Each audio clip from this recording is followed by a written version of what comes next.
턱이 길면서 나온 사람은 어떡하나요? 역시 하악이나 양악분인가요? 턱이 밑으로 길면서 튀어나왔어요. 그러면 생각해봐요. 무슨 생각을 하겠죠? 밑으로 길고 앞으로 나왔으니까 길이는 줄이고 후진을 하면 되겠다. 이렇게 생각하는 게 아주 1차원적인 사고예요. 근데 그런 1차원적인 사고를 환자도 하고 의사도 해요. 그러면 어떻게 되죠?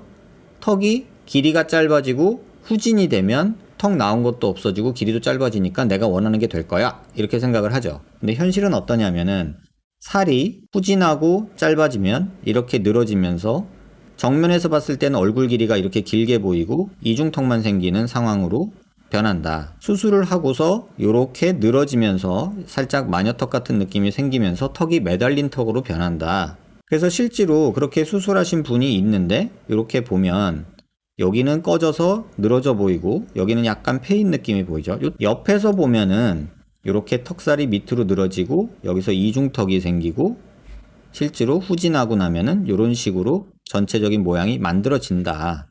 그래서 넣고 줄이고 하는 건 하지 말아라. 그랬더니 그럼 양악하면 괜찮지 않냐?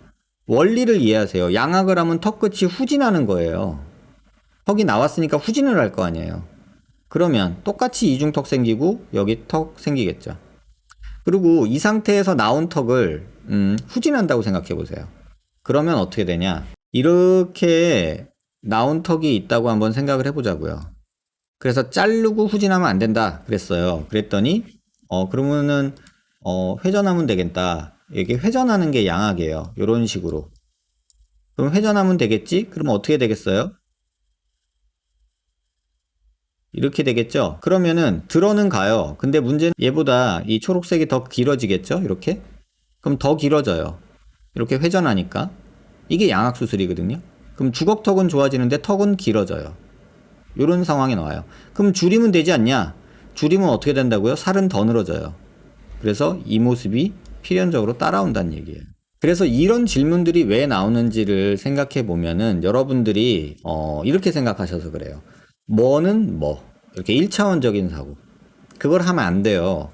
그거를 했을 때 이런 부작용도 따라와요. 모든 수술은 주고받는 거예요. 이걸 얻으면 뭔가를 줘야 돼요. 근데 뭘 줄 거냐? 이 주는 거를 내가 받아들일 만하냐? 이거죠.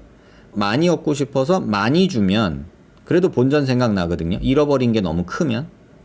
그러면 조금 얻고 조금 주자. 이렇게 타협을 하는 게 적절할 수 있고 또는 그럴 바엔 안 주고 안 받겠다. 이게 차라리 나을 수도 있다는 얘기예요. 이게 수술의 기본 원리인데 모든 수술은 뭔가를 주고 뭔가를 받는 거예요. 근데 환자들은 안 주고 나 돈 줬잖아. 나 아팠잖아. 그러니까 난 줄 게 더 이상은 없어. 얻기만 할 거야. 이 마음이 문제가 되는 것 같아요. 수술은 기본적으로 뭔가를 얻으면 뭔가를 줘야 돼요. 근데 그 주는 거에 대해서 흔히 말하면 이게 수술의 부작용이 될 수도 있고 수술의 한계일 수도 있고 이렇지만 이런 게 없는 수술은 없어요. 근데 여러분들은 계속해서 그걸 꿈꾸죠. 그러면 의사들은 그렇게 말하고 싶겠죠. 환자들이 그걸 주기 싫어하니까 지금 모습이에요.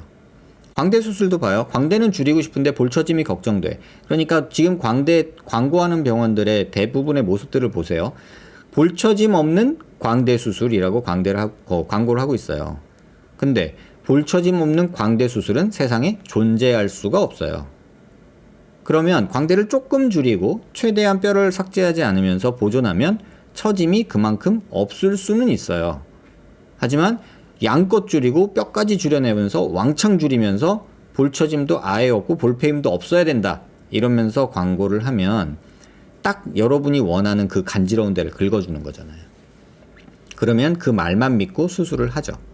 하지만 하고 나서는 아 이게 아니었구나 라는 걸 깨닫게 되죠. 그러면 이제 의사에 대한 불만과 막 원망이 시작되는 거예요. 절대로 턱이 길고 전진되어서 주걱턱인 분이 양악수술이나 하악수술을 하는 거는 옳지 않아요. 지금 이 사진에서도 턱끝 줄이니까 정면에서는 어떻게 보일지 모르겠지만 이게 턱이 길어 보이죠. 밑으로 늘어지죠. 이중턱 생기죠. 이건 2018년도에 저한테 왔을 때 턱을 줄이지 않았을 때고요. 이건 2020년도에 저한테 왔을 때 다른 데에서 줄이고 오신 거예요. 근데 수술이 어떻게 됐나 한번 보세요. 줄이지 말라 그랬거든요. 괜히 이중턱만 생기고 턱살 늘어져서 매달린 턱 되고 얼굴도 길어 보인다. 근데 저 얼굴 작아지고 짧아지고 싶어요. 지금 턱이 너무 긴 것 같아요. 이랬던 환자예요. 하지 말라 그랬어요. 근데 2020년에 저한테 이렇게 왔어요. 자, 보세요. 똑같은 위치로 제가 정렬을 해서 CT 크기를 맞춰 봤거든요. 보면 턱은 더 길어졌죠. 이때랑 이때랑 비하면. 턱이 짧아지고 싶어서 턱을 자르고 전진을 했는데 턱이 더 길어졌어요. 턱이 길이가 줄면 턱살은 밑으로 처져요. 그래서 실제로 결과는 뼈는 줄었지만 얼굴은 길어 보여요. 이걸 막기 위해서 전진을 하면 이 길어지는 느낌, 턱살이 늘어지는 느낌을 조금 줄일 수는 있어요. 근데 줄인 양이 조금이면 상관없는데 길이 줄어든 양은 많고 전진 양은 조금이면 그만큼 늘어져요. 그거를 이해를 못하면 이런 실수를 하게 돼요. 이건 그냥 여러분들이 보시기에 그냥 팩트로 다가와야 되잖아요. 멀쩡하던 턱이 괜히 더 짧아지려는 욕심에 줄였다가 실제로 볼 때는 더 길어져 보이는 상황이 되는 거예요. 1차원적인 사고를 하면 정말 위험한 게 바로 이런 부분이에요.